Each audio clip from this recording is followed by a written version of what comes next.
IPS अधिकारी शालिनी राजवाड़े अपने career के सबसे महत्वपूर्ण मोड़ पर खड़ी थी। वह सिर्फ 28 साल की थी, लेकिन उनकी तेज तर्रार, बुद्धिमत्ता, बेजोड़ साहस और ईमानदारी ने उन्हें पुलिस बल में एक अलग पहचान दिलाई थी। हाल ही में उन्हें एक संवेदनशील क्षेत्र का चार्ज दिया गया था, जहां भ्रष्टाचार की जड़ें बहुत गहरी थी। छोटे पुलिस थानों से लेकर बड़े अधिकारियों तक हर कोई अपनी जेब भरने में लगा था। शालिनी ने इस भ्रष्टाचार को खत्म करने की कसम खाई थी, लेकिन वह जानती थी कि यह काम आसान नहीं है। एक सीधी रेड मारने से कुछ नहीं होगा, क्योंकि भ्रष्ट अधिकारी पहले ही सतर्क हो जाते। उन्हें कुछ ऐसा करना था जिससे वे बिना किसी को भनक लगे सच्चाई का पता लगा सके। उनकी टीम के एक भरोसेमंद अधिकारी इंस्पेक्टर विक्रम ने उन्हें सलाह दी, मैडम, अगर आपको इन लोगों की असली शक्ल देखनी है तो आपको उनके पास वैसे ही जाना होगा जैसे कोई आम नागरिक जाता है। उन्हें लगना चाहिए कि आप कमजोर और असहाय हैं। विक्रम की बात शालिनी के दिमाग में बैठ गई। वह कई दिनों तक सोचती रही और आखिरकार एक योजना बनाई। उन्होंने फैसला किया कि वह खुद एक आम असहाय नागरिक बनकर एक पुलिस थाने जाएंगी, लेकिन उन्हें किस रूप में जाना चाहिए। उन्होंने सोचा, एक ऐसा रूप जो सबसे ज्यादा मदद की उम्मीद करता है, लेकिन जिसे अक्सर नजरअंदाज किया जाता है। एक नेत्रहीन महिला। योजना पर काम शुरू हुआ। शालिनी ने एक पुरानी साधारण साड़ी खरीदी और उस पर धूल और गंदगी के दाग लगाए। उन्होंने अपने बालों को अस्त व्यस्त किया और एक टूटी हुई चप्पल पहनी। उन्होंने एक काल्पनिक कहानी भी बनाई। वह एक गरीब महिला थी जिसका नाम राधा था। उनके पति का एक्सीडेंट हो गया था और अब वह अस्पताल में थे। उन्हें कुछ पैसों की सख्त जरूरत थी, जिसके लिए उन्होंने अपने गहने बेचने की कोशिश की, लेकिन रास्ते में ही दो लोगों ने उन्हें लूट लिया। ये सारी कहानी उन्होंने इतनी बार दोहराई कि अब वह उन्हें बिल्कुल असली लगने लगी थी। योजना के दिन शालिनी ने अपनी वर्दी उतारकर राधा का रूप धारण किया। सुबह के 10 बजे थे। सूरज की तेज रोशनी में भी उनकी आंखें बेजान दिख रही थी। उन्होंने अपनी लाठी पकड़ी और धीरे धीरे कदम बढ़ाए। उनके मन में थोड़ी घबराहट थी, लेकिन उनके चेहरे पर दृढ़ संकल्प की एक झलक थी। विक्रम अपनी कार में दूर से ही उन्हें देख रहा था और उसने अपने मोबाइल पर लगातार संपर्क बनाए रखा था। शालिनी ने एक छोटे से पुलिस थाने अल्मोड़ा चौक पुलिस स्टेशन का रुख किया।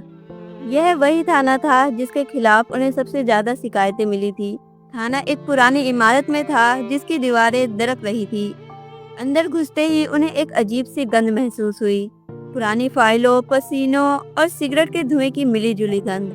वे धीरे धीरे लाठी को जमीन पर टक टक करते हुए अंदर आई। अंदर का नजारा काफी निराश करने वाला था। कुछ सिपाही गपशप कर रहे थे, कुछ मोबाइल पर गेम खेल रहे थे और एक दरोगा अपनी कुर्सी पर आराम से पैर फैलाए बैठा था। सामने एक बूढ़ा आदमी अपनी शिकायत दर्ज कराने की कोशिश कर रहा था, लेकिन कोई उसकी बात सुनने को तैयार नहीं था।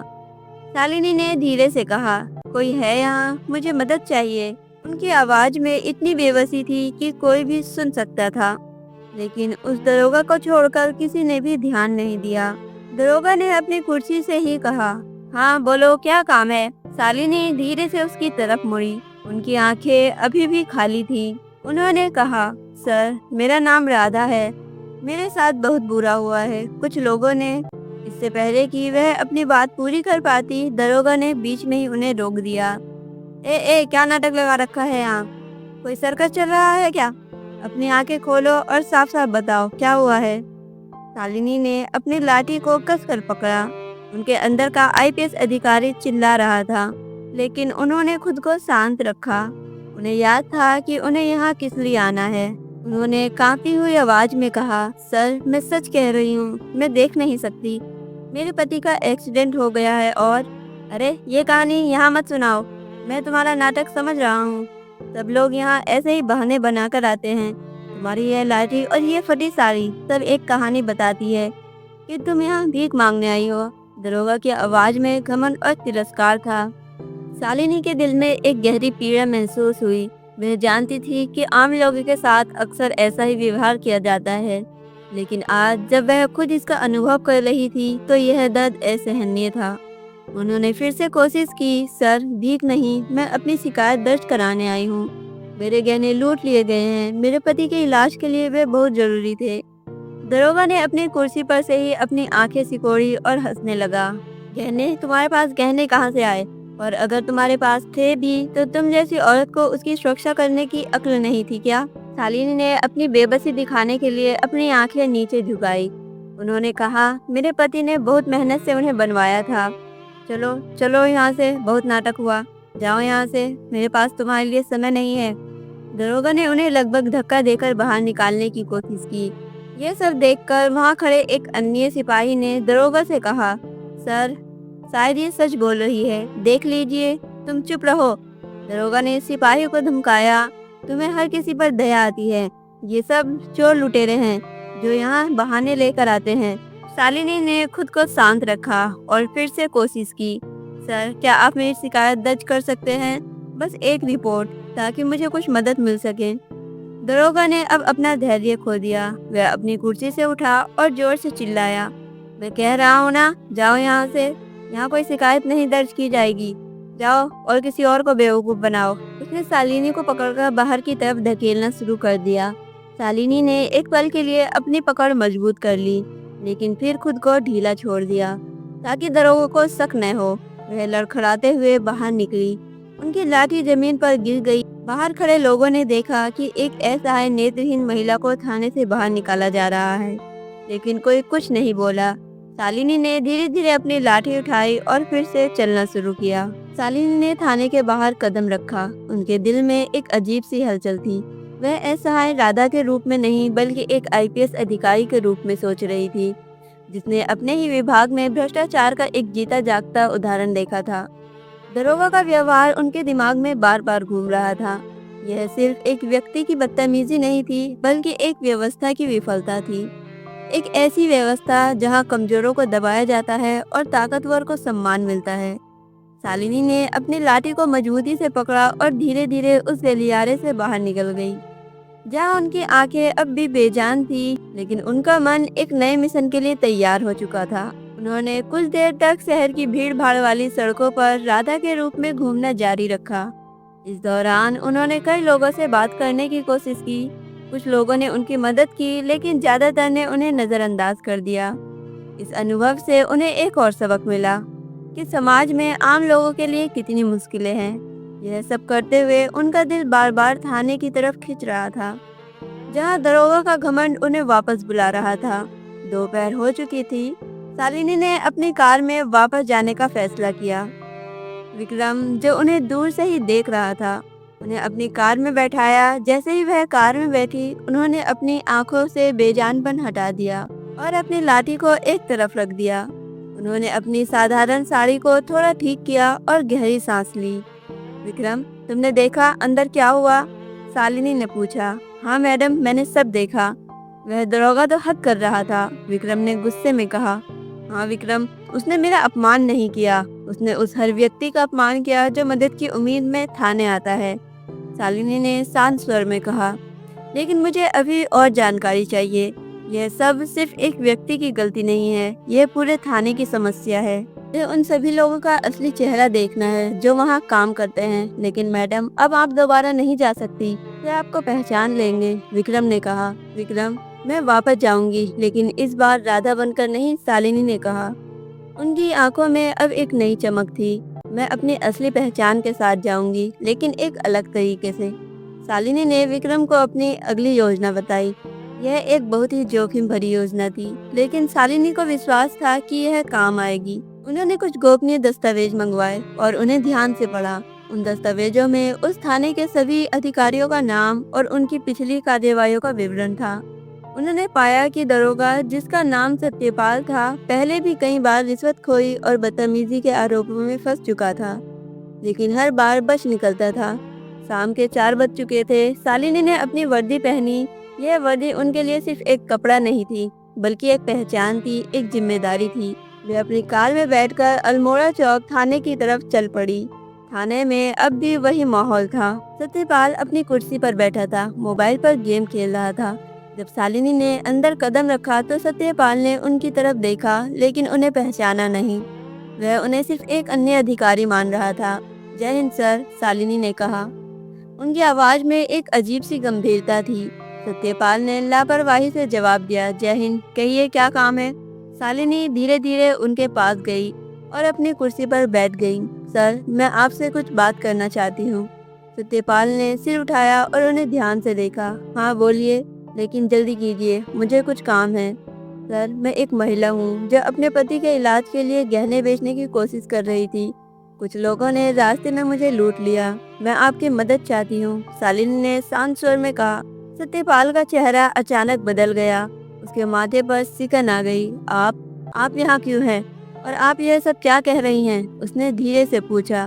सर, मैं वह महिला हूँ जिसे आपने आज सुबह थाने से बाहर निकाला था। मैं राधा हूँ। शालिनी ने अपनी आवाज में थोड़ी सख्ती लाई। सत्यपाल का चेहरा पीला पड़ गया। वह अपनी कुर्सी से उठ खड़ा हुआ। नहीं नहीं, आप वह हकलाने लगा। हाँ, मैं वही हूँ जिसे आपने कहा था कि यहाँ कोई शिकायत नहीं लिखी जाएगी, शालिनी ने कहा। और मैंने यह भी सुना कि आप कहते हैं कि मैं भीख मांगने आई हूँ। सत्यपाल की जुबान बंद हो गई। वह अपने सिर से पसीना पोंछ रहा था। मैडम, मुझे पता नहीं था, मैं बस। क्या आपको पता नहीं था कि आपका कर्तव्य क्या है? क्या आपको पता नहीं था कि एक पुलिस अधिकारी का फर्ज क्या होता है? शालिनी ने अपनी आवाज ऊंची की। आप एक असहाय महिला पर चिल्लाए, उसे बाहर निकाला और उसका मजाक उड़ाया। क्या यही आपके संस्कार है? सत्यपाल ने माफी मांगते हुए कहा। मैडम, माफ कीजिए, मुझे सच में पता नहीं था कि आप। मुझे एक आईपीएस अधिकारी होने के नाते नहीं, बल्कि एक इंसान होने के नाते सम्मान मिलना चाहिए था, शालिनी ने कहा। आपको हर व्यक्ति को सम्मान देना चाहिए, चाहे वह अमीर हो या गरीब, चाहे वह आईपीएस अधिकारी हो या एक असहाय महिला। थाने के सभी सिपाही शालिनी और सत्यपाल को देख रहे थे। वे समझ गए थे कि कुछ गलत हुआ है। एक सिपाही ने हिम्मत करके कहा, मैडम, आप यहाँ कैसे? आपने हमें बताया क्यों नहीं? तुम्हें बताने की जरूरत नहीं थी। शालिनी ने उस सिपाही की तरफ देखा। और तुम लोगों को क्या लगता है, क्या तुम लोगों ने नहीं देखा कि सत्यपाल ने उस असहाय महिला के साथ क्या किया? सभी सिपाहियों ने अपनी आंखें झुका ली। वे शर्मिंदा थे। शालिनी ने फिर से सत्यपाल की तरफ देखा। सत्यपाल, तुमने अपनी कुर्सी पर बैठकर अपनी वर्दी का अपमान किया है। तुमने अपने कर्तव्य का अपमान किया है। सत्यपाल ने अपना सिर नीचे झुका लिया। वह अब भी हकला रहा था। मैडम, मुझे एक मौका दीजिए, मैं अपनी गलती सुधारने के लिए तैयार हूँ। बहुत देर हो चुकी है सत्यपाल, शालिनी ने कहा। अब कोई मौका नहीं मिलेगा। तुमने अपनी कुर्सी और अपनी वर्दी दोनों का अपमान किया है। शालिनी ने अपने मोबाइल से एक और अधिकारी को फोन किया। डीएसपी साहब, अल्मोड़ा चौक थाने पहुंचिए, यहाँ कुछ जरूरी काम है। डीएसपी साहब का नाम सुनते ही सत्यपाल और थाने के अन्य सभी अधिकारी घबरा गए। वे जानते थे कि अब उनका बुरा समय शुरू हो चुका है। शालिनी ने एक गहरी सांस ली और कुर्सी पर बैठ गई। अभी उनकी आंखों में वही आईपीएस अधिकारी की दृढ़ता थी, लेकिन उनके दिल में वह दर्द था जो उन्हें राधा के रूप में महसूस हुआ था। वह जानती थी कि अब उनका अगला कदम क्या होगा। डीएसपी साहब के आगमन से थाने का माहौल पूरी तरह बदल गया। जहां कुछ घंटे पहले लापरवाही और घमंड का राज था, वहां अब खामोशी और डर का माहौल था। डीएसपी, जो शालिनी के एक पुराने सहयोगी थे, थाने में दाखिल हुए और शालिनी को अपनी कुर्सी पर बैठे देखकर चौंक गए। उन्होंने तुरंत ही शालिनी को सल्यूट किया। मैडम, आप यहाँ सब ठीक तो है? डीएसपी ने पूछा। उनकी आवाज में चिंता थी। शालिनी ने डीएसपी की तरफ देखा और कहा, सब कुछ ठीक नहीं है डीएसपी साहब, बल्कि यहाँ कुछ बहुत गलत हो रहा है। उनकी आवाज में एक अजीब सी गंभीरता थी। डीएसपी ने सत्यपाल की तरफ देखा, जो अपना सिर नीचे किए खड़ा था, और फिर शालिनी की तरफ देखा। वह समझ गए थे कि कुछ बड़ा हुआ है। शालिनी ने पूरी कहानी बताई। उन्होंने बताया कि कैसे वह राधा नाम की एक नेत्रहीन महिला बनकर थाने आई थी, कैसे दरोगा सत्यपाल ने उनका अपमान किया और कैसे उन्होंने बिना किसी शिकायत के उन्हें थाने से बाहर निकाल दिया। उनकी बात सुनकर डीएसपी का चेहरा गुस्से से लाल हो गया। सत्यपाल, क्या यह सब सच है? डीएसपी ने गुस्से में पूछा। सत्यपाल ने अपनी जुबान बंद कर ली। उसके पास कोई जवाब नहीं था। उसकी गलती पकड़ी जा चुकी थी। सत्यपाल, तुम निलंबित हो, डीएसपी ने गुस्से में कहा, और तुम्हारे खिलाफ विभागीय जांच शुरू की जाएगी। तुम्हारी वर्दी और तुम्हारी कुर्सी दोनों का तुमने अपमान किया है। सत्यपाल ने अपनी आंखों में आंसू लिए हुए कहा, सर, मुझे माफ कर दीजिए, मुझसे बहुत बड़ी गलती हो गई। गलती नहीं सत्यपाल, यह एक अपराध है। तुम एक असहाय महिला के साथ बदतमीजी कर रहे थे और तुम यह भी नहीं जानते थे कि वह तुम्हारे वरिष्ठ अधिकारी है। क्या तुम हर असहाय व्यक्ति के साथ ऐसा ही व्यवहार करते हो? शालिनी ने पूछा। सत्यपाल का सिर शर्म से झुक गया। शालिनी ने डीएसपी से कहा, डीएसपी साहब, सिर्फ सत्यपाल नहीं, यहाँ के हर अधिकारी की जांच होनी चाहिए। मुझे लगता है कि इस थाने में भ्रष्टाचार की जड़ें बहुत गहरी है। मैं चाहती हूँ कि आप तुरंत यहाँ के सभी अधिकारियों के रिकॉर्ड की जांच करें और पता लगाएं कि कौन कौन इस भ्रष्टाचार में शामिल है। डीएसपी ने सिर हिलाया। मैडम, मैं तुरंत ही जांच शुरू करूँगा। मुझे बहुत दुख है कि हमारे विभाग में ऐसे लोग हैं। शालिनी ने डीएसपी को कुछ और गोपनीय निर्देश दिए। फिर उन्होंने उस बूढ़े आदमी को बुलाया जिसे सत्यपाल ने सुबह लौटा दिया था। आपकी क्या शिकायत थी बाबा? शालीन ने पूछा। बूढ़े आदमी ने अपनी कहानी बताई। मैडम, मेरा बेटा बीमार है, मेरे पास इलाज के लिए पैसे नहीं थे। मैंने अपनी जमीन गिरवी रखी थी, लेकिन गिरवी रखने वाले ने मुझे पैसे कम दिए। मैं शिकायत करने आया था, लेकिन किसी ने मेरी बात नहीं सुनी। शालीन ने तुरंत डीएसपी को आदेश दिए। डीएसपी साहब, इस मामले की तुरंत जांच करें। उस आदमी को गिरफ्तार करें जिसने इस बूढ़े आदमी को धोखा दिया है। जी मैडम, डीएसपी ने कहा। शालीन ने बूढ़े आदमी की तरफ देखा। बाबा, अब आपकी शिकायत दर्ज हो चुकी है। अब आप चिंता मत कीजिए, आपको न्याय मिलेगा। बूढ़े आदमी ने अपनी आंखों में आंसू लिए शालिनी को धन्यवाद दिया। वह समझ गए थे कि एक आईपीएस अधिकारी ने उनकी मदद की है। शालिनी ने एक बार फिर से थाने के सभी अधिकारियों की तरफ देखा।